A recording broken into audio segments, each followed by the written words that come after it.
by Shivam Raja। कहेलु काहे ऐसे सखी प्यार खूब करेला। कहेलु काहे ऐसे सखी प्यार खूब करेला। करिए बाबले देवर टेंगे टेंगे करेला। करिए बाबले देवर टेंगे टेंगे करेला। तू तो मरेलु गोरका पाऊ हमारा पमरेला। करिए बाबले देवर टेंगे टेंगे करेला।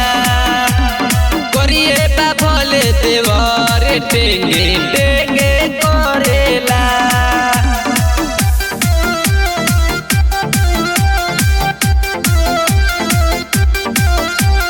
करिए बाबले देवर टेंगे टेंगे करेला।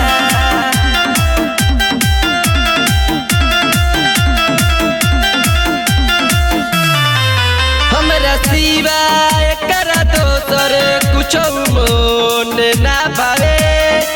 देन के तनो काजू किसमिस ई स्वाद ना पावे। स्वाद ना पावे। हमरा सिवाय करा दोसर कुछो मन ना पावे। देन के तनो काजू किसमिस ई स्वाद ना पावे। आवेला भोले के नियो से बाकी कोरा में धरेला। करिए बाबले देवर टेंगे टेंगे करेला। करिए बाबले देवर टेंगे टेंगे करेला।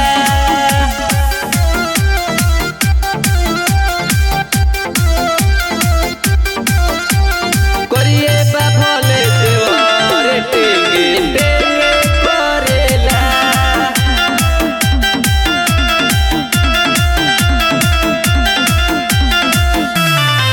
हमके छोड़ी एको क्षण हमसे दूर ना रहे। प्यार करे के तनो बाकी हमार मन ना भरे। मन ना भरे। हमके छोड़ी एको क्षण हमसे दूर ना रहे। प्यार करे बाकी के तनो हमार मन ना भरे। अमित चंदन देवरा साथे कबो ना रहेला। करिए बाबले देवर टेंगे टेंगे करेला। करिए बाबले देवर टेंगे